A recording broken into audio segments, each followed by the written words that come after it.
बिस्मिल्लाहिर्रहमानिर्रहीम। Dear students, welcome to the biology class. Biology class में खुशामदीद। Chapter number 4 cells and tissues की हम बात कर रहे थे। इस चैप्टर में हमने सेल का पोर्शन मुकम्मल पढ़ लिया। हमने देखा कि सेल क्या होता है, व्हाट इज़ सेल। फिर हमने इसकी कुछ हिस्ट्री देखी, इसको डिस्कवर करने में जो ऑप्टिकल डिवाइस चाहिए थी, माइक्रोस्कोप, उसको थोड़ा सा स्टडी किया। फिर हमने सेल का बेसिक स्ट्रक्चर पढ़ा। उस बेसिक स्ट्रक्चर में हमने cytoplasm, nucleus, cell wall, cell membrane और फिर साइटोप्लाज्म में जितने ऑर्गेनल्स पाए जाते हैं उनका एक थोड़ा सा ब्रीफ व्यू लिया। उसके बाद हमने जो लास्ट क्लास में पढ़ा वो टाइप्स ऑफ सेल थी। हमने देखा कि प्रोकैरियोटिक और यूकैरियोटिक सेल्स में क्या फ़र्क होता है और प्लांट और एनिमल सेल्स में क्या फ़र्क होता है। तो सेल्स का टॉपिक यहाँ कंप्लीट हो जाता है। अब हमने इस चैप्टर के दूसरे हिस्से को स्टार्ट करना है, विच इज़ टिश्यूज़। तो अब हम टिश्यूज़ के स्टार्ट करने जा रहे हैं कि टिश्यूज़ क्या होते हैं, फिर प्लांट में कौन कौन से टिश्यूज़ होते हैं और एनिमल्स में कौन कौन से टिश्यूज़ होते हैं। तो सबसे पहले ज़रा टिश्यूज़ को समझते हैं दोबारा। तो उसके लिए हमें लेवल ऑफ ऑर्गेनाइजेशन पे जाना पड़ेगा दोबारा से। Level of organisation chapter number 1 में हमने पढ़ा है और इसी चैप्टर के स्टार्ट में भी मैंने आपको बताया था कि हमारे पास जो लिविंग ऑर्गेनिज्म की बनावट है। अब मैं पूरी लेवल ऑफ ऑर्गेनाइजेशन तो नहीं बता रहा, लेकिन हम लिविंग ऑर्गेनिजम्स की बनावट को देखें तो एक स्मॉलेस्ट बेसिक यूनिट होता है। लिविंग बेसिक यूनिट जो है वो सेल होता है जी, लिविंग बेसिक यूनिट। नहीं तो सबसे स्मॉलेस्ट पार्ट तो आपको पता है सब एटॉमिक पार्टिकल्स होते हैं, लेकिन लिविंग स्मॉलेस्ट यूनिट जो है वो सेल होता है। फिर उसके बाद क्या होता है जी, बहुत सारे सेल्स कंबाइन हो जाते हैं और आपको अगला लेवल मिलता है जिसको आप कहते हो टिश्यू। फिर बहुत सारे टिश्यूज कंबाइन होते हैं, नेक्स्ट लेवल पे आते हो आप, इसको आप कहते हो ऑर्गन। फिर ऑर्गन्स आपस में कंबाइन होते हैं और आपका नेक्स्ट लेवल बनता है जिसको आप कहते हैं सिस्टम। और फिर बहुत सारे सिस्टम्स अगर आप एक साथ इकट्ठे कर लें, कंबाइन कर लें, तो फिर आपका एक ऑर्गेनिज्म तैयार होता है। फिर ये तो लेवल ऑफ ऑर्गेनाइजेशन है, ये इसके बाद भी है, लेकिन हम बस खाली यहाँ तक रोक लेते हैं। तो हम देखते हैं कि एक लिविंग ऑर्गेनिज्म के अंदर जो सबसे स्मॉलेस्ट थिंग होती है सेल, उसके बाद सेल्स कंबाइन होते हैं और आपके पास बनता है टिश्यू। फिर बहुत सारे टिश्यूज आपस में मिलकर काम करने लग जाते हैं और वो बनता है ऑर्गन। फिर बहुत सारे ऑर्गन्स मिलकर काम करते हैं और वो कहलाता है सिस्टम। और फिर बहुत सारे सिस्टम्स आपस में मिलकर काम कर रहे होते हैं, कोऑपरेट कर रहे होते हैं एक दूसरे के साथ, और फिर आपका एक पूरा ऑर्गेनिज्म तैयार हो जाता है। तो इस लेवल ऑफ ऑर्गेनाइजेशन का जो बिल्कुल पहला लेवल है सेल, हमने वो स्टडी कर लिया और अब हम दूसरे लेवल की तरफ आ रहे हैं जिसको आप कहते हो टिश्यू। अब हम टिश्यूज की तरफ आ रहे हैं। तो अभी हमने लेवल ऑफ ऑर्गेनाइजेशन में ही टिश्यू की डेफिनेशन देख ली कि a group of cells combine to perform a particular task. बहुत सारे सेल्स, जो बहुत सारे एक जैसे सेल्स जिनको मिलकर एक जैसा काम करना होता है, तो फिर वो ग्रुप बना लेते हैं और फिर वो ग्रुप बनाकर अपना वो पर्टिकुलर काम करना शुरू कर देते हैं। तो ये जो चीज ग्रुप तैयार हो रहा है इसको आप कहते हो टिश्यू। ये आपको खाली यहाँ नहीं, आपको बहुत, अभी आप अपनी क्लास की एग्जाम्पल ले लें। इस वक्त आप सारे स्टूडेंट्स को बायो पढ़नी थी, बायोलॉजी पढ़नी थी, आप सबका एक ही पर्टिकुलर काम है, आपको बायोलॉजी पढ़नी है। आपने क्या किया, आपने ग्रुप बना लिया पूरा एक, और अब आप ग्रुप बना के स्टडी कर रहे हो। तो ये आप भी कर रहे हो, हम स्कूलों में भी करते हैं जी। स्कूल्स के अंदर हम क्या देखते हैं जी, बहुत सारे 10 20 25 30 स्टूडेंट्स होते हैं जी। मैट्रिक क्लास का सिलेबस स्टडी करना है, तो हम इंडिविजुअल नहीं पढ़ाते। अब हमने देखा कि उन सारे स्टूडेंट्स का पर्टिकुलर टास्क एक ही है कि उनको मैट्रिक के सिलेबस को स्टडी करना है। तो हमने क्या करा, उन सारे बच्चों को एक जगह कंबाइन करके उनका एक ग्रुप बना दिया और फिर हम उस ग्रुप को स्टडी करते हैं, उस ग्रुप को हम पढ़ा रहे होते हैं और अल्टीमेटली हर एक जो इंडिविजुअल होता है वो पढ़ रहा होता है। यही मामला कुछ सेल का होता है। हमारे पास सेल्स के जो पर्टिकुलर काम होते हैं, बाद औकात कुछ सेल्स के जो पर्टिकुलर काम है वो सिमिलर होते हैं। तो फिर जब सिमिलर काम होते हैं तो वो पर्टिकुलर सेल्स क्या करते हैं, मिलकर एक ग्रुप बना लेते हैं और उस ग्रुप को आप कहते हो टिश्यू। मिसाल के तौर पे हमारे पास ये जो सेल ऊपर आपके पास डायग्राम बनी हुई है ना, एग्जैक्टली स्पीकिंग तो ये एक मस्कुलर सेल होता है, मसल्स के अंदर पाया जाता है। ये मसल सेल है या मसल फाइबर भी कहते हैं। ये एक पर्टिकुलर सेल है और इसका पर्टिकुलर काम क्या होता है, ये स्ट्रेच हो सकता है। ये इसको आप इसका साइज बढ़ा कर सकते हैं, रबर बैंड की तरह छोड़ेंगे तो ये वापस अपने नॉर्मल साइज पे आ जाएगा, यानी कि इसमें इलास्टिसिटी होती है, ये स्ट्रेच कर सकता है। और इसकी स्ट्रेच की वजह से हम मूवमेंट का पर्टिकुलर काम करते हैं। मूवमेंट हमारे बॉडी पार्ट्स में जिन जिन जगहों पे मूवमेंट होती है ना, वहाँ ये वाले सेल मौजूद होते हैं, क्योंकि मूवमेंट के लिए आपके सेल्स को स्ट्रेचेबल होना चाहिए। अब बहुत सारे जो ऐसे सेल्स होते हैं जो स्ट्रेचेबल होते हैं, वो क्या करते हैं, फिर वो सारे मिल जाते हैं और एक मस्कुलर टिश्यू बन जाता है। और फिर वो पूरा मस्कुलर टिश्यू जो है वो पूरा स्ट्रेच और रिलैक्स हो सकता है, जिसकी वजह से आपके बॉडी पार्ट्स मूव होते हैं। इसी तरीके से बहुत सारे हमारे सेल्स, एक सेल्स होते हैं हमारी बॉडी में न्यूरॉन्स के नाम से, उनमें करंट कंडक्ट हो सकता है, उनमें से करंट जो है वो गुजर सकता है। ये उनका खास काम होता है, ये उनका पर्टिकुलर टास्क होता है। तो अब क्या होता है जी, बहुत सारे न्यूरॉन्स जो होते हैं सबों का यही पर्टिकुलर काम होता है, उनमें से करंट कंडक्ट कर सकते हैं, तो वो मिलकर पूरा एक ग्रुप बना लेते हैं और वो बनता है फिर आपका नर्वस टिश्यू। और नर्वस टिश्यू आपके एक पार्ट से, एक हिस्से से करंट कंडक्ट करके दूसरे हिस्से तक लेकर जा रहे होते हैं। तो आपका ये जो बॉडी पार्ट के एक हिस्से से करंट जा रहा है दूसरे हिस्से में, इस दौरान जो बीच में टुकड़ा है वो बहुत सारे न्यूरॉन्स से मिलके बना हुआ है और वो टिश्यू है। ठीक है, तो टिश्यू क्या होता है, जब हम देखते हैं कि बहुत सारे सेल्स एक ही जैसा काम कर रहे होते हैं, उनका जो पर्टिकुलर टास्क होता है वो सिमिलर होता है, तो फिर वो ग्रुप बना लेते हैं, वो तमाम सेल्स आपस में कंबाइन हो जाते हैं और फिर जो बनता है वो आपके पास होता है टिश्यू। आप डायग्राम में भी देखें, बहुत सारे सिमिलर सेल्स थे, हमने मिला के उनका एक टिश्यू बना दिया। तो ये टिश्यू होते हैं जी। अब हम आते हैं कौन कौन से टिश्यूज होते हैं, तो पहले हम बात करते हैं प्लांट टिश्यूज की। पौधों के अंदर जो टिश्यूज पाए जाते हैं उनको आप प्लांट टिश्यूज कहते हैं। बहुत सारे किस्म के प्लांट के अंदर टिश्यूज पाए जाते हैं, लिहाजा हमने क्या किया, हमने उनको टाइप्स में डिवाइड कर दिया प्लांट्स के टिश्यूज को। ठीक है, तो बहुत सारे हमारे पास प्लांट में टिश्यूज है, हमने उनको डिवाइड कर दिया, क्लासिफाई कर दिया। सबसे पहले हमारे पास दो मेन किस्म के प्लांट टिश्यूज होते हैं, दो मेन टाइप्स होती हैं। एक कहलाता है मेरिस्टेमेटिक टिश्यू और एक कहलाता है परमानेंट टिश्यू। ये दो तो मेजर टाइप्स होते हैं। इनमें से जो मेरिस्टेमेटिक टिश्यू होता है ना, इसकी खास बात ये होती है कि इनके सेल्स डिवाइड हो सकते हैं, इनके सेल्स आपस में डिवाइड हो सकते हैं, यानी कि 1 से 2, 2 से 4, 4 से 8, इस तरह ये अपने आप को डिवाइड कर सकते हैं। दो मिनट। तो प्लांट के अंदर दो मेजर टाइप के टिश्यूज होते हैं, एक कहलाते हैं मेरिस्टेमेटिक टिश्यू, एक कहलाते हैं परमानेंट टिश्यू। मेरिस्टेमेटिक टिश्यू जो है इनके सेल्स डिवाइड हो सकते हैं, इनमें डिवीजन की सलाहियत होती है। यानी मेरिस्टेमेटिक टिश्यू के अगर मिसाल है 10 सेल है तो वो डिवाइड हो जाएंगे, 20 हो जाएंगे, 20 से फिर 40 हो जाएंगे, 40 से वो 80 हो जाएंगे, अपनी क्वांटिटी को बढ़ा सकते हैं। जबकि परमानेंट टिश्यू जो होते हैं उनमें ये सलाहियत नहीं होती, वो डिवाइड नहीं हो सकते। ठीक है, वो अपने आप को डिवाइड नहीं कर सकते। तो ये दो डिवाइड कर सकते हैं या डिवाइड नहीं कर सकते, इनकी बिना पर आपने तो ये दो मेन टिश्यूज की टाइप बना दी, मेरिस्टेमेटिक और परमानेंट। उसके बाद मेरिस्टेमेटिक टिश्यू में हमारे पास दो टाइप्स होती है, एक कहलाता है एपिकल और एक कहलाता है लेटरल। ये डिपेंड करता है आपका ये मेरिस्टेमेटिक टिश्यू कहाँ पर मौजूद है। अगर नोकों पर, किनारों पर, यानी एपेक्स पर, रूट की नोक या स्टेम की नोक पर होती है तो हम उसको कहते हैं एपिकल, और अगर साइडों में मौजूद होता है तो उसको हम कहते हैं लेटरल। अभी हम इसको जरा और डिटेल में पढ़ेंगे, तो मैं आपको सिर्फ एक ओवरव्यू दे रहा हूँ। तो मेरिस्टेमेटिक टिश्यू में दो टाइप से जाती हैं, एपिकल और लेटरल, डिपेंड करता है मेरिस्टेमेटिक टिश्यू कहाँ पाया जा रहा है। उसके बाद परमानेंट टिश्यूज में हमारे पास दो किस्म होती है। परमानेंट टिश्यूज में पहली किस्म जो होती है, पहली टाइप जो होती है उसको आप कहते हो सिंपल, और दूसरी टाइप होती है कॉम्प्लेक्स। अब सिंपल के अंदर आपको तीन टिश्यूज मिलते हैं, एपिडर्मस, ग्राउंड और सपोर्टिंग। जबकि कॉम्प्लेक्स में आपको दो टिश्यूज मिलते हैं, फाइलम और फ्लोएम और जाइलम। ठीक है, तो परमानेंट टिश्यू की डिवीजन थोड़ी सी ज्यादा है। तो ये हमारे पास है टाइप्स ऑफ प्लांट टिश्यूज। सबसे पहले हमारे पास प्लांट टिश्यू में दो टाइप्स हैं, मेरिस्टेमेटिक और परमानेंट। मेरिस्टेमेटिक में दो टाइप्स स्टडी करेंगे आप, एपिकल और लेटरल। जबकि परमानेंट में पहले आपके पास दो टाइप्स हैं, सिंपल और कॉम्प्लेक्स। सिंपल में आपके पास तीन टिश्यूज होंगे, एपिडर्मस, ग्राउंड और सपोर्टिंग।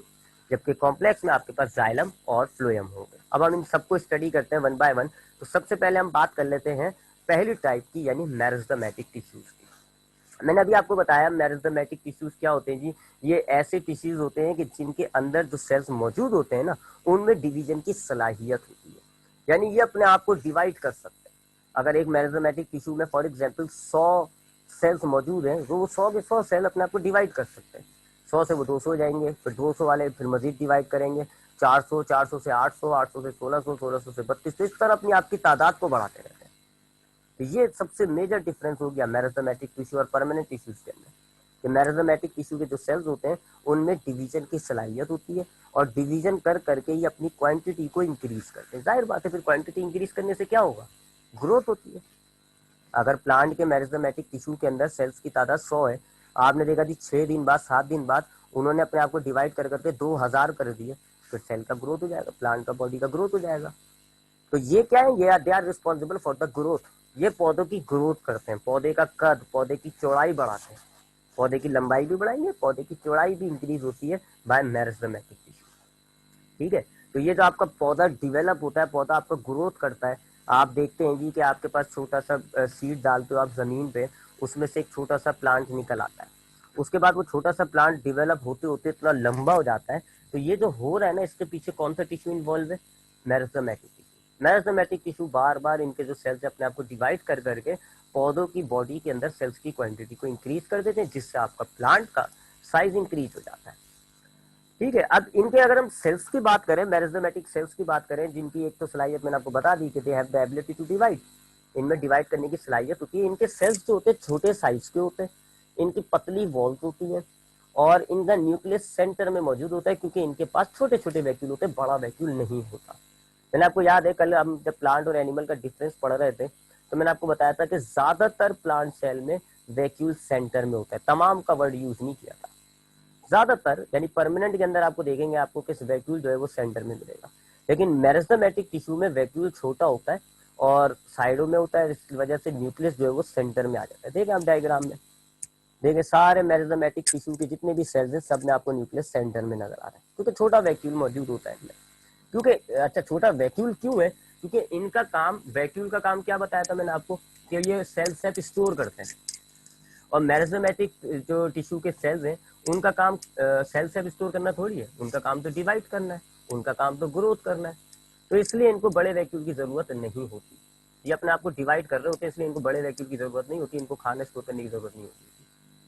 तो इनके सेल्स की अगर हम बात करें, मेरिस्टेमेटिक टिश्यू के छोटे साइज के होते हैं, पतली पतली वॉल्स होती हैं, न्यूक्लियस सेंटर में होता है, वैक्यूल छोटा होता है और इनमें एबिलिटी होती है डिवाइड होने की, डिवाइड करने की सलाहियत होती है। और इनका काम क्या है फिर मेरिस्टेमेटिक टिश्यू का, ये आपके प्लांट की ग्रोथ करते हैं, आपके प्लांट के कद को इंक्रीज करते हैं, उसको साइज को इंक्रीज करते हैं। अब इसकी मैंने आपको बताया दो टाइप्स होती है, एक कहलाती है एपिकल और दूसरी कहलाती है लेटरल। एपिकल का पहले हम एपिकल को देख लेते हैं, एपिकल मेरिस्टेम्स को देख लेते हैं। ये मेरिस्टेमेटिक टिश्यू को शॉर्ट फॉर्म में आप मेरिस्टेम्स कहते हैं।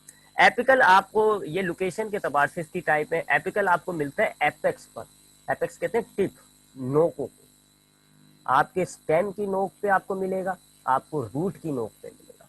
अब इस डायग्राम में देखें, ये रूट है जी, इसको थोड़ा सा मैग्नीफाई किया तो ये आपकी रूट की, ये आपकी रूट की आ गई टिप यानी कि एपेक्स, इस साइड पर मिलेगा आपको एपिकल मेरिस्टेम। इसी तरह ये स्टेम है जी, स्टेम का ये देखें, ये आपके पास स्टेम का एपेक्स आ गया, तो इस साइड पर आपको यहाँ पर आपको एपिकल मेरिस्टेम्स मिलेगा। तो एपिकल मेरिस्टेम्स क्या है जी, वो मेरिस्टेमेटिक टिश्यूज जो हमारी रूट और स्टेम की टिप यानी एपेक्स पर मौजूद होते हैं, यहाँ मौजूद होके ये यहाँ पर वही डिवाइड करते हैं, अपने आप को डिवाइड कर करके अपने सेल्स की तादाद को बढ़ाते हैं। तो ये जो ऊपर वाला एपिकल मेरिस्टेम है, स्टेम में जो पाया जा रहा है, ये स्टेम की ग्रोथ करता है, और ये जो रूट के अंदर एपिकल पाया जा रहा है ये रूट की ग्रोथ करता है। तो इस एपिकल मेरिस्टेम्स की वजह से आपका रूट और आपका स्टेम ग्रोथ करता है। रूट आपका ऊपर की तरफ बढ़ता रहता है, सॉरी स्टेम आपका ऊपर की तरफ बढ़ता रहता है, रूट आपका नीचे की तरफ बढ़ रहा होता है। ठीक है, they are responsible for the increase in length, ये आपकी रूट की लंबाई को बढ़ाएंगे या आपके स्टेम की लंबाई को बढ़ाते हैं। अच्छा, लंबाई की जो ग्रोथ होती है उसको आप कहते हो प्राइमरी ग्रोथ। अगर आपका प्लांट लंबाई में इंक्रीज होगा ना, उसका कद बढ़ेगा, इसको आप कहते हो प्राइमरी ग्रोथ। तो ये आपके एपिकल मेरिस्टेम्स जो है ये प्राइमरी ग्रोथ कर रहे हैं प्लांट्स की। ठीक है, तो मेरिस्टेमेटिक टिश्यू की जो पहली टाइप है उसको आप कहते हो एपिकल मेरिस्टेम्स, ये आपको रूट और स्टेम के एपेक्स पर मिलता है। यहाँ पर ये जाहिर बात है मेरिस्टेमेटिक टिश्यूज है तो डिवाइड होंगे, डिवाइड करके ये रूट और स्टेम की लंबाई को इंक्रीज करते हैं। और प्लांट की अगर लेंथ इंक्रीज होती है, उसकी लंबाई, उसका कद बढ़ता है, तो उसको आप कहते हो प्राइमरी ग्रोथ। तो यानी कि एपिकल मेरिस्टेम्स प्राइमरी ग्रोथ करते हैं प्लांट्स के अंदर। अब उसके बाद आते हैं दूसरी टाइप पर, दूसरी टाइप को हम कहते हैं लेटरल, लेटरल मेरिस्टेम्स। लेटरल का मतलब होता है साइड, साइड, एपेक्स का मतलब क्या था, टिप, नोक है, जबकि लेटरल का मतलब होता है साइड। ये आपको कहाँ मिलता है, ये आपको स्टेम और रूट की साइडों पे मिलता है। अब देखें, ये आपका स्टेम है जी, ये आपका स्टेम है, हमने इसको काटा, ये आपको ऊपर से हम दिखा रहे हैं स्टेम का, ये गोल स्टेम आपको नजर आ रहा है। तो यहाँ गोल के ये साइडों में ना, यहाँ पर जहां मेरा पॉइंटर घूम रहा है, जिसके ऊपर मैंने नाम लिखा हुआ है कॉर्क कैम्बियम, और एक ये नीचे यहाँ पर साइडों पे जिसके नीचे मैंने नाम लिखा हुआ है वेस्कुलर कैम्बियम, ये दोनों जो है ना, कॉर्क कैम्बियम और वेस्कुलर कैम्बियम, ये बने हुए होते हैं लेटरल मेरिस्टेम्स, साइडों में पाए जा रहे हैं ना कि नोकों पे। पूरी स्टेम के अंदर आपको यहाँ साइडों पे, यहाँ पर और यहाँ पर रिंग की शेप में लेटरल मेरिस्टेम्स मिलता है। तो हमारे पास ना सिर्फ ये जो मेरिस्टेमेटिक टिश्यू है ये रूट और स्टेम के नोकों पर मौजूद है, बल्कि आपकी रूट और स्टेम के साइडों पे भी मौजूद है, साइडों पे। और जो रूट की नोक पे, स्टेम की नोक पे मौजूद है उसको आप एपिकल कह रहे हो, और जो साइडों में मौजूद है उसको आप कह रहे हो लेटरल। काम इनका वही है। ये आपके क्या करेंगे, वहां पर रह के ये कॉर कैम्बियम जो है ना अपने अपने आप को डिवाइड करता रहता है, इससे कॉर कैम्बियम की तादाद बढ़ती रहती है। लेकिन यहाँ जो ग्रोथ होगी वो आपकी लंबाई में ग्रोथ नहीं होगी स्टेम की या रूट की, वो उसकी चौड़ाई में ग्रोथ होगी। They are responsible for the increase in width, चौड़ाई में ग्रोथ होगी। खुद इमेजिन कर लें, अगर आप इस कॉर्क कैम्बियम ये लेटरल मेरिस्टेम्स है, अगर ये आपके इंक्रीज होते हैं तो आपके कॉर्क की तादाद यूं बढ़ेगी बाहर की तरफ, तो आपका स्टेम क्या होगा, चौड़ा होगा। इस टाइप की ग्रोथ जिसके अंदर प्लांट की बॉडी चौड़ाई में इंक्रीज हो रही होती है, मोटी हो रही होती है, इसको आप कहते हैं सेकेंडरी ग्रोथ। तो लेटरल मेरिस्टेम सेकेंडरी ग्रोथ कर रहा है। अक्सर आपने देखा है ना, कुछ स्टेम होते ग्रीन ग्रीन होते हैं, कुछ टाइम बाद आप देखेंगे तो वो पेड़ की तरह हार्ड स्टेम हो जाता है, लकड़ी का ब्राउन कलर का, वो होती है सेकेंडरी ग्रोथ। वो ये इन्हीं लेटरल मेरिस्टेम्स की वजह से होती है। सेकेंडरी ये जो कॉर्क कैम्बियम और वैस्कुलर कैम्बियम है, ये एक्टिव हो जाते हैं, सेल डिवीजन करते हैं, जिससे आपके पौधे ये जो स्टेम की चौड़ाई होती है ना, ये इंक्रीज होती है, वो दरख्त की तरह का बन जाता है। अब वो क्या हुआ है, सेकेंडरी ग्रोथ हुई है, चौड़ा हुआ है। तो ये होता है मेरिस्टेमेटिक टिश्यू। मेरिस्टेमेटिक टिश्यूज क्या होते हैं, ऐसे टिश्यूज जिनके सेल्स के अंदर डिवाइड की सलाहियत होती है। इनके सेल्स छोटे साइज के होते हैं, पतले पतले होते हैं, गैप कम होता है, वैक्यूल्स नहीं होते इनके अंदर, या छोटे होते हैं वैक्यूल्स, और न्यूक्लियस सेंटर में होता है। ये ग्रोथ कर रहे हैं जी। और इनकी दो टाइप होती है, एपिकल और लेटरल। एपिकल आपको जो है रूट और स्टेम की एपेक्स पर मिलता है, और ये एपिकल मेरिस्टेम्स जो है वो आपके रूट और स्टेम की लेंथ को इंक्रीज करता है, और इस टाइप की ग्रोथ को आप कहते हो प्राइमरी ग्रोथ। जबकि लेटरल मेरिस्टेम्स आपको रूट और स्टेम के साइडों पे मिलता है, साइडों पे मिलता है, इसलिए आप इसको लेटरल मेरिस्टेम्स कहते हो। और ये आपके प्लांट की रूट और स्टेम की चौड़ाई को बढ़ाता है, चौड़ाई को इंक्रीज करेगा। और इंक्रीज इन विथ जो होती है, अगर आप प्लांट की बॉडी की चौड़ाई को इंक्रीज करते हो, इसको आप कहते हो सेकेंडरी ग्रोथ। तो एपिकल आपकी प्राइमरी ग्रोथ कर रहा है, लेटरल आपके प्लांट की सेकेंडरी ग्रोथ कर रहा है। तो ये हमने प्लांट टिश्यू का जो पहला टाइप होता है मेरिस्टेम, और उसकी जो दो टाइप्स होती हैं एपिकल और लेटरल, उनको देख लिया। अब हम बात करते हैं प्लांट टिश्यू का जो दूसरा बड़ा ग्रुप था, परमानेंट। ठीक है, अब परमानेंट टिश्यू की बात करते हैं। पहली बात, परमानेंट टिश्यू के अंदर जो है जो सेल्स मौजूद होते हैं, जो सेल्स परमानेंट टिश्यूज बनाते हैं ना, उनमें डिवीजन की सलाहियत नहीं होती, इनमें ना डिवीजन की सलाहियत नहीं होती। They don't have the ability to divide. ये मेरिस्टेमेटिक टिश्यू से डिफरेंट होगा इस बात पर। मेरिस्टेमेटिक टिश्यू सेल डिवाइड कर सकते हैं, इसमें सेल डिवीजन नहीं होता। अब सवाल पैदा होता है कि फिर अगर ये सेल डिवीजन नहीं कर सकते तो ये बनते कहाँ से? तो जो मेरिस्टेमेटिक सेल्स डिवीजन की सलाहियत खो देते हैं, बुढ़े हो जाते हैं, वो मैच्योर हो जाते हैं, वो फिर कन्वर्ट हो जाते हैं इसके अंदर। अब जब आपके मेरिस्टेमेटिक सेल्स हैं, अब वो जब डिवाइड कर रहे होते हैं, तो जो शुरू के मेरिस्टेमेटिक सेल्स होते हैं वो मैच्योर हो जाते हैं, और जब वो मैच्योर हो जाते हैं ना, तो उनकी सेल डिवीजन की सलाहियत खत्म हो जाती है। और जब उनकी सेल डिवीजन की सलाहियत खत्म हो जाती है, तो फिर वो कन्वर्ट हो जाते हैं किसमें, परमानेंट में, क्योंकि परमानेंट टिश्यूज के अंदर होते हैं जिनमें सेल डिवाइड नहीं हो सकते। तो ये जो है परमानेंट टिश्यू, इनमें जो सेल्स आपको मिलेंगे उनके अंदर सेल डिवीजन की सलाहियत नहीं होती, लिहाजा इनका कोई ग्रोथ से रिलेट काम नहीं होगा। इनका काम, परमानेंट टिश्यूज का काम जो है वो ग्रोथ से रिलेट नहीं है, क्योंकि ये अपने आप को डिवाइड नहीं कर सकते, अपनी तादाद को नहीं बढ़ा सकते। तो परमानेंट टिश्यूज में जो सेल्स होते हैं उनके अंदर डिवीजन की सलाहियत नहीं होती, लिहाजा ये ग्रोथ में हिस्सा नहीं लेते। They are not responsible for growth, चाहे वो प्राइमरी हो चाहे वो सेकेंडरी हो, किसी भी किस्म का ग्रोथ नहीं करते। और ये बनते कैसे? जो मेरिस्टेमेटिक सेल्स मैच्योर हो जाते हैं, वो मैच्योर होने के बाद उनमें सेल डिवीजन की सलाहियत खत्म हो जाती है, लॉस्ट हो जाती है, और फिर वो सेल्स जो है वो कन्वर्ट हो जाते हैं परमानेंट सेल्स के अंदर, परमानेंट टिश्यूज बनाने में इस्तेमाल आ जाते हैं। ठीक है। अब इनकी वॉल्स जरा मोटी होती है, वॉल्स मोटी होती हैं, कुछ की एक आध टाइप की जो है वॉल थोड़ी सी पतली होगी, वो अभी हम टाइप्स में देखते हैं। अब परमानेंट टिश्यूज की मैंने आपको बताया था कि दो टाइप होती है, एक कहलाती है सिंपल टिश्यू और एक कहलाती है कॉम्प्लेक्स। ठीक है, तो परमानेंट हमने देख लिया, अब हम उसकी टाइप्स पर जा रहे हैं। मैं दोबारा रिपीट करता हूँ, परमानेंट टिश्यूज क्या होते हैं, ऐसे टिश्यूज जिनके अंदर जो सेल्स होते हैं उनमें डिवीजन की सलाहियत नहीं होती, लिहाजा they are not responsible for growth. ये प्राइमरी सेकेंडरी किसी भी किस्म की ग्रोथ के लिए जिम्मेदार नहीं होते। ये बनते कैसे? जो मेरिस्टेमेटिक सेल्स मैच्योर हो जाते हैं वो कन्वर्ट हो जाते हैं फिर परमानेंट के अंदर। अब इनकी दो टाइप्स में से जो पहली टाइप होती है उसको आप कहते हो सिंपल टिश्यू। सिंपल टिश्यू बहुत आसान है जी। सिंपल टिश्यू पहली बात परमानेंट टिश्यू की टाइप है, ये याद रखिएगा। अब हम सिंपल, कॉम्प्लेक्स और ये जितने भी हम नाम पढ़ेंगे ना, they all are the types of permanent tissue, लिहाजा इनके सेल्स में डिवीजन नहीं होती, ये याद रखिएगा, ये तो कॉमन सी बात है। तो सिंपल टिश्यूज ऐसे परमानेंट टिश्यूज होते हैं जिनमें खाली एक ही किस्म का सेल मिलेगा, only one type of cells. दिखने में, अपीयरेंस में आपको खाली एक टिश्यू है, काम तो एक ही होता है। हमने तो ये शुरू में ही देखा है कि टिश्यू के अंदर जितने भी सेल्स होते हैं सबका काम एक ही है, काम एक ही है जी, उनको एक काम करना है। यहाँ सिंपल टिश्यू के अंदर वो दिखने में भी एक जैसे है।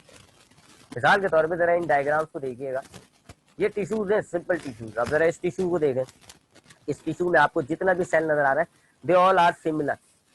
स्ट्रक्चरल के एतबार से ये सिमिलर है, लेकिन दिखने में एक जैसे।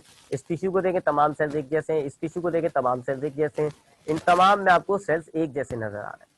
तो अगर आपके पास ऐसा परमानेंट टिश्यू होता है जिसके अंदर पाए जाने वाले तमाम सेल्स एक ही टाइप के होते हैं, उसको आप कहते हो सिंपल टिश्यू। और कॉम्प्लेक्स इसका अपोजिट हो जाएगा। कॉम्प्लेक्स के अंदर क्या होगा, आपके पास अलग अलग किस्म के सेल्स होंगे, काम वो एक ही कर रहे होंगे लेकिन सेल अलग अलग होंगे, एक लंबा सा होगा, एक गोल गोल सा होगा, इस तरह। तो ये दो टाइप हो गई। सिंपल टिश्यू क्या होते हैं, ऐसे परमानेंट टिश्यूज होते हैं जिनमें एक ही किस्म का सेल होता है। जबकि कॉम्प्लेक्स टिश्यू क्या होते हैं, ऐसे टिश्यू जिनमें एक से ज्यादा किस्म के सेल होते हैं।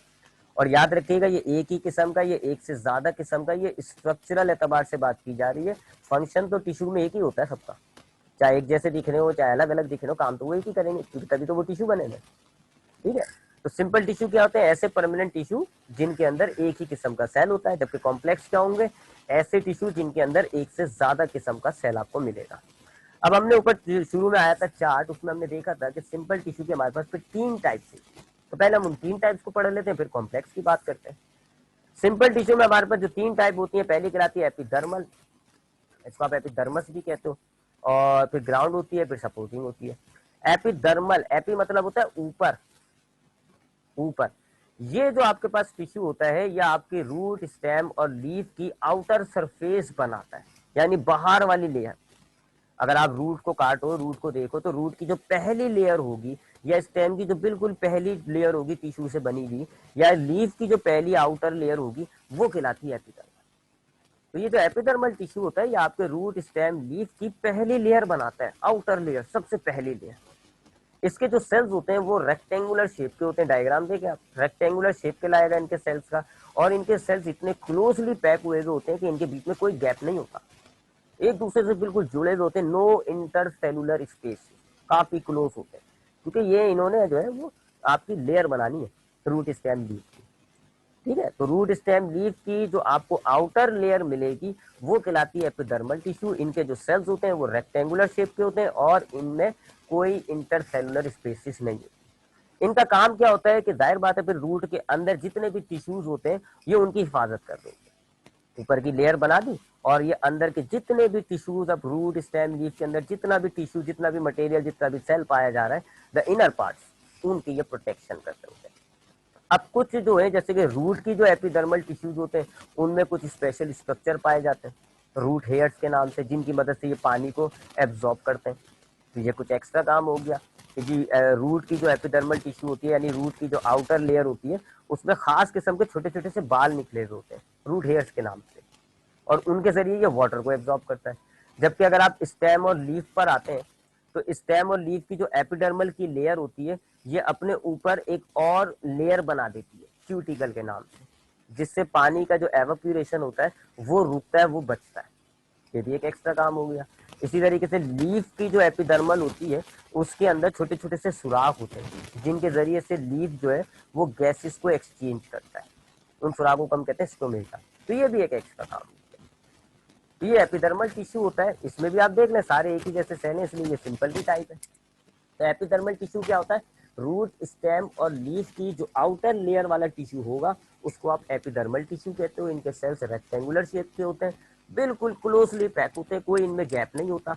ये आपके ना सिर्फ internal parts, root, stem, leaf के जो इंटरनल टिश्यूज होते हैं, ना सिर्फ ये उनकी हिफाजत कर रहे होते हैं बल्कि कुछ एक्स्ट्रा काम भी कर रहा है। रूट के एपिडर्मल में आपको मिलता है रूट हेयर्स, जिनकी मदद से वाटर एब्जॉर्ब होता है। स्टेम और लीफ के आपकी जो एपिडर्मल होती है स्टेम और लीफ की, वो एक खास किस्म का मटेरियल, एक खास किस्म की लेयर बना देती है अपने ऊपर क्यूटिकल के नाम से, जो एवापोरेशन को रोकता है। और लीफ के जो एपिडर्मल टिश्यूज होते हैं उनमें जगह जगह स्पेशलाइज सेल्स होते हैं, छोटे सुराग होते हैं और स्पेशलाइज सेल होते हैं, उसको हम कहते हैं स्टोमेटा, और उनकी मदद से ये गैसेस को एक्सचेंज करते हैं। तो ये पहला टिश्यू हो गया सिंपल। अब दूसरा जो सिंपल टिश्यू हमारे पास होता है वो कहलाता है ग्राउंड टिश्यू। ये भी सिंपल है, इसका मतलब इसमें भी एक ही जैसे किस्म का सेल्स होगा, एक ही टाइप का सेल्स होगा। और ये भी परमानेंट है, इसका मतलब है इसमें भी डिवीजन नहीं होगी। ग्राउंड मतलब होता है जमीन। तो ये आपके रूट और स्टेम की ज्यादातर हिस्से को बनाते हैं। आप समझ लो आपके पूरे रूट स्टेम और लीफ की जो जमीन होती है ना, उसको ये क्रिएट कर रहे होते हैं, इसलिए हम इनको कहते हैं ग्राउंड टिश्यू।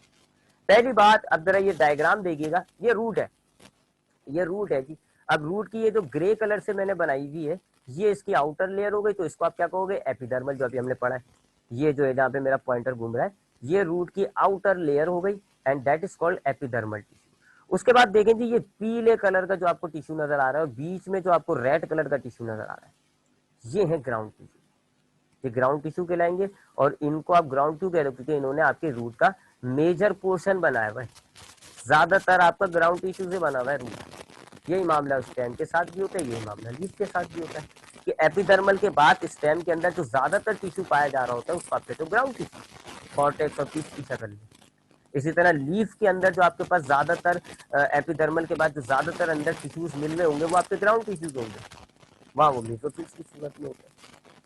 ठीक है, तो ग्राउंड टिश्यूज क्या होता है, एपिडर्मल, रूट, स्टेम, लीफ तीनों जगहों पे पाए जाते हैं। एपिडर्मल के बाद जो ज्यादातर पोर्शन आपका रूट, स्टेम, लीफ का होता है वो इन टिश्यूज से बना हुआ होता है। अब इन टिश्यूज के जो सेल्स होते हैं उनको हम कहते हैं पैरेन्काइमा। ग्राउंड टिश्यू के जो सेल्स, हमने इनके नाम स्पेशलाइज नाम रखा हुआ है पैरेन्काइमा। लिविंग सेल्स होते हैं, जानदार जानदार सेल्स होते हैं। इनमें बड़ा बड़ा वैक्यूल होता है, इनका काम होता है कि ये अपने बड़े वैक्यूल के अंदर खाने को स्टोर कर लेते हैं।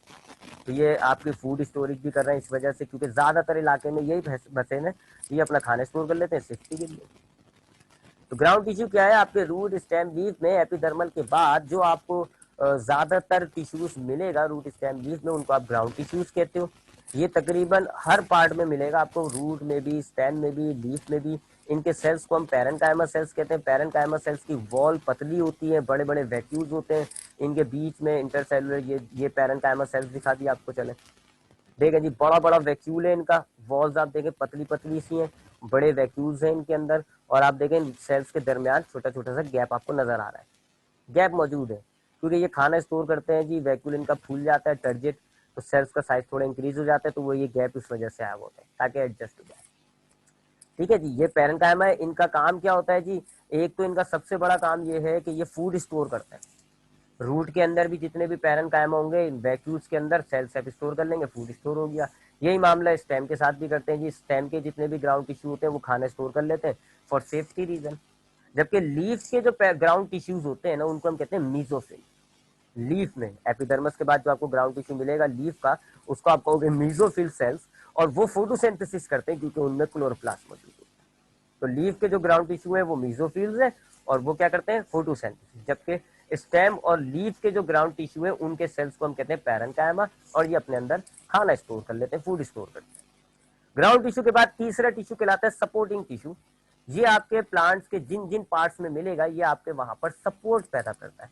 आपके उस पार्ट को इस टिश्यू की मदद से सपोर्ट मिल रहा होता है। ठीक है, जहाँ पे रूट में होगा, स्टेम में होगा, वहां या लीफ में होगा, तो या वहां पर ये सपोर्ट पैदा कर रहा होता है। अब इस टिश्यू के अंदर दो किस्म के सेल्स होते हैं, और कॉलन कायमा जो है लंबे लंबे सेल्स से बना हुआ होता है। इनके सेल्स जिंदा होते हैं, लिविंग सेल्स होते हैं। इनकी वॉल्स मोटी होती है।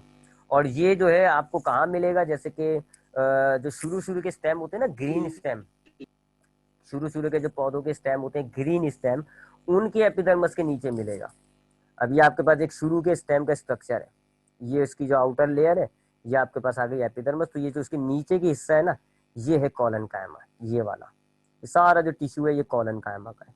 या फिर आपको ये लीफ में मिलता है, लीफ की ये एपिडर्मस आ गई, तो ये जो एपिडर्मस के नीचे ये वाला हिस्सा है, ये है कॉलन कायमा। ठीक है, तो ये क्या होते हैं, सपोर्टिंग टिश्यूज। सपोर्टिंग टिश्यूज ऐसे टिश्यूज होते हैं जो प्लांट के पार्ट के अंदर सपोर्ट प्रोवाइड कर रहे होते हैं। दो किस्म के इसमें सेल्स होते हैं। कॉलन कायमा मैंने आपको बता दिया, पहली बात लंबे लंबे सेल्स होते हैं, लिविंग सेल्स होते हैं, मोटी वॉल होती है। ये आपको या तो वो जो यंग स्टेम होते हैं उनकी एपिडर्मस के नीचे मिलते हैं, एपिडर्मस के बाद मिलेंगे, या लीफ के एपिडर्मस के बाद मौजूद होते हैं ये। और ये काम क्या करते हैं जी, ये सपोर्ट पैदा कर रहे हैं, सपोर्टिंग टिश्यू है तो जाहिर बात है सपोर्ट पैदा कर रहे होते हैं। जबकि दूसरे जो सपोर्टिंग टिश्यू में सेल्स होते हैं उनको हम कहते हैं स्केलेटन कायमा। स्केलेटन कायमा डेड सेल्स से बनता है, यानी इनमें जो सेल्स होते हैं वो मुर्दा होते हैं। मर जाते हैं। मरे हुए सेल्स होते हैं, इनकी वॉल्स के अंदर लिग्निन स्टोर कर देता है, लेकिन इन्हें कंपाउंड होता है, सख्त कंपाउंड होता है। तो ये सेल्स जो मर जाते हैं ना, वो स्केलेटन कायमा बन जाते हैं। और सेल क्या करता है, फिर उनकी वॉल में लिग्निन स्टोर कर देता है, जिससे इनका सेल सख्त हो जाता है। ये जो स्केलेटन कायमा डेड सेल है ना, फिर ये इंतहाई सख्त हो जाते हैं और ये फिर सख्ती पैदा कर देते हैं। वहाँ ये सपोर्ट पैदा करते हैं। आपको ट्रायलम में मिलता है, फ्रूट पोस्ट जो होते हैं, अक्सर आपने देखा ना बादाम, उसका आप देखो कवर कितना हार्ड होता है, क्योंकि उसके कवर के अंदर ये वाले टिश्यू पाए जाते होते हैं, स्केलेटन कायमा। ठीक है जी। और ये सपोर्ट पैदा कर रहा है, रिजिडिटी प्रोवाइड कर रहा है। तो हम अभी आज की क्लास को यहीं पर ही वाइंड अप करने की सोचते हैं। मैं ज़रा थोड़ा सा रिपीट कर दूं, क्योंकि बहुत ज़्यादा चीज़ें हमने डिस्कस कर ली हैं, तो थोड़ा सा उसको रिपीट कर लें। उसके बाद देखते हैं अगर हम आगे पढ़ पाए तो पढ़ पाए। मैंने आपको बताया टिश्यूज़ क्या होते हैं। अगर आपके बहुत सारे सेल्स एक ही जैसा काम कर रहे होते हैं तो फिर वो ग्रुप बना लेते हैं, उसको आप कहते हो टिश्यू। प्लांट के अंदर जो टिश्यूज होते हैं उनकी दो मेन कैटेगरी है, मेरिस्टेमेटिक और परमानेंट। मेरिस्टेमेटिक टिश्यूज क्या होते हैं, ऐसे टिश्यूज जिनके सेल्स डिवाइड कर सकते हैं, सेल डिवीजन हो सकती है उनके सेल्स में, उनको आपके तो मेरिस्टेमेटिक टिश्यू।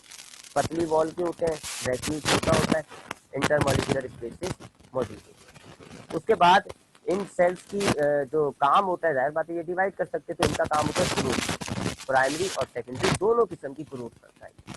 मेरिस्टेमेटिक दो किस्म का होता है, एक कहलाता है एपिकल, एक कहलाता है लेटरल। अगर आपको रूट और स्टेम के नोकों पर, किनारों पर, एपेक्स पर, नोकों पर अगर आपको मेरिस्टेमेटिक टिश्यू मिलेगा तो उसको आप कहते हो एपिकल, और ये आपके रूट और स्टेम की लेंथ को इंक्रीज करते हैं, जिसको आप कहते हो प्राइमरी। लेटरल दूसरी टाइप होती है मेरिस्टेमेटिक टिश्यू की, ये आपको स्टेम और रूट के साइडों में मिलता है, और ये आपके प्लांट की यानी कि रूट की और स्टेम की चौड़ाई को इंक्रीज करता है, उनको चौड़ा करता है, और इस तरह की ग्रोथ को आप कहते हो सेकेंडरी। तो ये हो गया मेरिस्टेमेटिक टिश्यू। फिर आते हैं हम परमानेंट की तरफ। परमानेंट टिश्यूज क्या होते हैं, ऐसे टिश्यूज जिनके सेल्स डिवाइड नहीं हो सकते, ऐसे टिश्यूज को आप कहते हो परमानेंट टिश्यूज। ये कैसे बनते हैं इनके सेल्स, जो मेरिस्टेमेटिक सेल्स मैच्योर हो जाते हैं वो कन्वर्ट हो जाते हैं, वो अपनी सेल डिवीजन की सलाहियत खत्म कर देते हैं और वो कन्वर्ट हो जाते हैं परमानेंट में। अब परमानेंट टिश्यूज में हमारे पास दो टाइप्स है, सिंपल और कॉम्प्लेक्स। सिंपल टिश्यूज क्या होते हैं, ऐसे परमानेंट टिश्यू जिनमें एक ही किस्म का सेल नजर आ रहा होगा। आप देखें आपके सामने जो स्केलेटन कायमा के डायग्राम है, इसमें सारे सेल एक जैसे, तो ये सिंपल टिश्यू हो गया। जबकि कॉम्प्लेक्स क्या होते हैं, ऐसे टिश्यू जिनमें आपको एक से ज्यादा किस्म का सेल मिल रहा होता है, more than one type of cell, more than one type of cell, उनको कॉम्प्लेक्स। हमने सिंपल के अंदर देखा कि सिंपल टिश्यूज के अंदर हमारे पास तीन टाइप होती है, एपिडर्मल, ग्राउंड और सपोर्टिंग। एपिडर्मल टिश्यू क्या होता है, या आपकी रूट स्टेम लीफ की आउटर लेयर जो होती है वो एपिडर्मल टिश्यू से बनती है। स्टेम लीफ की आउटर लेयर एपिडर्मल टिश्यू से बनी हुई होती है, रेक्टेंगुलर सेल्स होते हैं, कोई गैप नहीं होता। पहला काम इन एपिडर्मल टिश्यूज का, या आपके रूट स्टेम लीफ के इनर पार्ट्स की, इनर टिश्यूज की हिफाजत कर रहे होते हैं। रूट के अंदर, एपिडर्मस के अंदर जो है वो एक खास किस्म का स्ट्रक्चर डेवलप होता है, जिसको आप कहते हो रूट एयर, जिसकी मदद से ये पानी एब्जॉर्ब करता है। स्टेम और लीफ का जो एपिडर्मस है वो क्यूटिकल बनाता है एवेपोरेशन की रोकथाम के लिए, और लीफ के एपिडर्मस के अंदर स्टोमेटा मौजूद होते हैं गैसेस एक्सचेंज के लिए। उसके बाद एपिडर्मल के बाद जो दूसरा सिंपल टिश्यू होता है वो कहलाता है ग्राउंड टिश्यू। ये आपकी रूट स्टेम लीफ की एपिडर्मस के बाद पाए जाने वाला टिश्यू है, ये ज्यादा मौजूद होता है, ये आपके रूट स्टेम लीफ में ज्यादा क्वांटिटी में मौजूद होता है, इसको आप कहते हो ग्राउंड टिश्यू। कॉर्टेक्स, पिच, अब अगर शुरू में होता है तो कॉर्टेक्स, बीच में होता है तो उसको पिच कहते हो आप। तो ग्राउंड टिश्यूज आपके जो है वो आपकी रूट स्टेम लीफ का मेजर पोर्शन बनाते हैं, ज्यादातर हिस्सा आपका रूट स्टेम लीफ का ग्राउंड टिश्यू से बना हुआ होता है। इनके सेल्स को आप पैरेन्काइमा सेल्स कहते हो, ये लिविंग सेल्स होते हैं, इनके अंदर बड़े वैक्यूल्स होते हैं, इनके सेल्स के बीच में गैप मौजूद होता है। ये सेल ये अपना फूड स्टोर करते हैं, फूड स्टोर करने से ये जो है फूड स्टोर कर लेते हैं ताकि जो इनके पार्ट्स के अंदर फूड स्टोर है फॉर सेफ्टी रीजन। जबकि लीफ के जो ग्राउंड टिश्यूज होते हैं, लीफ के यानी एपिडर्मस के बाद जो ग्राउंड टिश्यू मिलेगा आपको लीफ का, उसको आप खास नाम देते हो मीसोफिल। उनको खास नाम क्यों दे रहे हो, क्योंकि वो जो है फोटोसिंथेसिस कर रहा है, लीफ के जो फोटोसिंथेसिस हो रहा है ना वो मीसोफिल्स होता है। मीसोफिल्स क्या है, दरअसल ग्राउंड टिश्यू है, क्योंकि उन्होंने लीफ का ज्यादातर हिस्सा बनाया हुआ है, इसलिए आप उनको भी ग्राउंड टिश्यू कह रहे हो। जबकि तीसरी टाइप है सिंपल टिश्यू की, उसको आप कहते हो सपोर्टिंग टिश्यू। ये आपके प्लांट के पार्ट्स के अंदर सपोर्ट पैदा करते हैं। ये आपको दो किस्म के इसमें सेल्स मिलेंगे, कॉलन कायमा और स्केलेटन कायमा। कॉलन कायमा लिविंग सेल्स होते हैं, स्केलेटन कायमा डेड सेल्स होते हैं, यही बेसिक फर्क है। कॉलन कायमा जो है दोनों सपोर्ट पैदा कर रहा है, कॉलन कायमा भी सपोर्ट पैदा कर रहा है, स्केलेटन कायमा भी सपोर्ट दे रहा है दोनों सपोर्टिंग की टाइप। लेकिन कॉलन कायमा और स्केलेटन कायमा में फर्क क्या है, कॉलन कायमा में लिविंग सेल्स होते हैं, स्केलेटन कायमा में डेड सेल्स होते हैं। अब कॉलन कायमा जो है इसमें लिविंग सेल्स होते हैं। ये आपको कहाँ मिलता है? ये जो आपकी यंग स्टेम्स होती हैं, ग्रीन कलर की जो आपको स्टेम्स नजर आती हैं, इनकी एपिडर्मिस के बाद जो पहले टिश्यू की लेयर होती है उसको आप कहते हो कॉलन कायमा। बच्चों को नजर भी तो लग जाती है। ठीक है, कॉलन कायमा का आपको ये यंग स्टेम होता है, इसकी एपिडर्मिस के बाद जो आपको पहली टिश्यू की लेयर मिलती है वो कॉलन कायमा की होती है। अगर लीफ में जाएं आप तो लीफ में आपको एपिडर्मिस के बाद जो एक छोटी सी हिस्सा मिलता है जाइलम फ्लोएम से ऊपर, उसको आप कॉलन कायमा कहते हो। ये वही सपोर्ट पैदा करता है, वाटर वगैरह सेल से भी स्टोर कर लेता है, वाटर स्टोर कर लेता है और सख्त हो जाता है, टर्जिड हो जाता है, जिसकी वजह से प्लांट के पार्ट को सपोर्ट मिलती है। जबकि स्केलेटन कायमा डेड सेल से बना हुआ होता है, ये मुर्दा सेल्स होते हैं। इनके अंदर लिग्निन, इनकी सेल वॉल में लिग्निन स्टोर हो जाता है, जिससे सेल वॉल सख्त हो जाती है और ये पूरा सेल, पूरा टिश्यू हार्ड हो जाता है, सख्त हो जाता है। और ये जिस पार्ट में होगा वहां सख्ती आ जाती है, सपोर्ट हो जाती है। ये आपको जाइलम में मिलेगा। जाइलम क्या होता है? कॉम्प्लेक्स टिश्यू में हम पढ़ेंगे। और ये आपको फ्रूट कोर्स जो होती हैं, हार्ड जो फ्रूट कोर्स होती है, उनमें आपको मिलता है और ये वही सपोर्ट प्रोवाइड करता है। तो ये हमने परमानेंट का सिंपल भी पढ़ लिया। अब परमानेंट की जो दूसरी टाइप होती है कॉम्प्लेक्स टिश्यू, और उसमें जो दो टिश्यूज है हमारे पास, जाइलम और फ्लोएम, वो इंशाल्लाह अब हम